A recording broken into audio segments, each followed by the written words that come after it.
All right, we have a viewer question today from the Real Bravo, and he asks, "How long is too long to be courting somebody?" Well, the reality is, if you're gonna date women or be involved with one exclusively, the courtship never ends. You're always going to be dating them. So, because I do a lot of phone sessions with guys that are having problems with their wife wanting to divorce them, or their girlfriend wanting to break up with them, or move out, or whatever it happens to be, and it's like there's two things in long-term relationships that guys do most of the time. They're doing both of them wrong. Number one is they're not communicating properly. They're not making her feel heard and understood, or they're not listening and they're trying to solve her problems and give her advice when she just wants them to listen. And on top of that, they stop dating and courting her. And if you don't date and court your girlfriend or your wife, eventually somebody else will. And so I imagine it's like maybe this guy's been dating this girl for a while and she's still not in love or still doesn't want to be in a relationship or still doesn't want to get married or whatever it happens to be. It's you got to read the book 10 to 15 times because if she's a normal, healthy woman and she's attracted to you and she has high interest and she's still not in love, it's because you're doing and saying things that are making you look unattractive.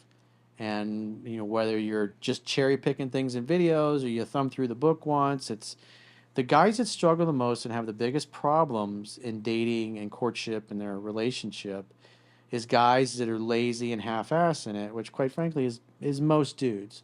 Most guys want a copy and paste solution. They want to be able to watch a 20-minute video and get the magic line, the perfect thing to do, or the right technique from the book to just copy and paste to their situation. When the reality is you got to learn what makes you attractive and what turns women off towards you. And so you got to accentuate the positives, the things, the behaviors that women find attractive, and you need to stop doing the beta male bullshit that makes you look weak, undesirable, like a doormat, too squishy, argumentative, whatever it happens to be. Because if she's normal and healthy, and you've been dating, because typically if you're following what's in the book to a T, and you know it backwards and forwards, and you're dealing with a normal, healthy woman, not a Fruit Loop, then she should be in love with you and wanting to be exclusive by week 6 or 7. Now, sometimes the guys are long distance, and so they may have been dating 6 months, but they're only seeing each other once a month for a weekend, or maybe every 6 to 7 weeks for a weekend. So they're doing a lot of Skype dates or video dates or Zoom calls types of things, and so that's gonna change how long, and especially if you're doing and saying things on the phone or through video that are turning her off. The most important thing you got to do is you got to recognize what's unattractive behavior. And the book spells it out. But if you don't take the time to learn it backwards and forwards, you're going to struggle. You're not going to be able to get the girl to fall in love with you. And every single time I've done phone sessions with guys, that's like their complaint. Because they like this, oh, I'm doing everything, I'm following your book exactly. And then I start asking them specific questions, and then it comes out, well, I only read the book once, and that was a couple years ago. But I've been watching a lot of videos. It's like, you got to learn the material because they'll tell me things that I was like, what you did, what you said was a complete turn off, and it's gonna make her pussy drier than a Sahara desert. Can't do those things. And but you got to put the time in. There's no shortcuts to success.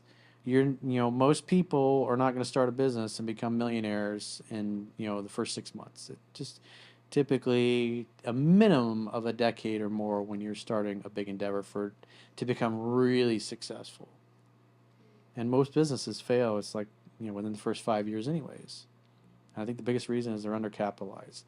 They don't have enough financial runway, if you will, to get their business to the point where their revenues exceed their expenses and their net profit is enough to cover their normal bills and without going out of business. That's why if you're gonna start a business, it's always good to kind of live like a broke college student and incubate it in your office or your spare bedroom or your garage or whatever while you work a normal job so you can make enough money to pay your bills. Because if you're stressed financially, you're not going to feel stable and you're not going to feel very confident in yourself. And women are going to feel that. They're going to sense that in your vibe. And it's going to be harder to attract women when you're struggling. It's much easier when you're stable and you're doing well. I feel like a good amount of the times those guys that that kind of lose their wives or their girlfriends due to them being lazy.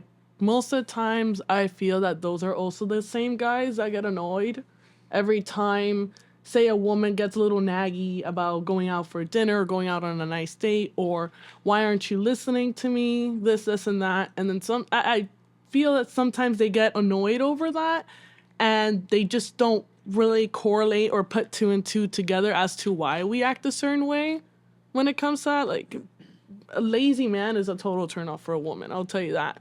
And if you're not realizing, or even if she's communicating exactly what's going on and you're just completely disregarding it, that just does not help your cause whatsoever.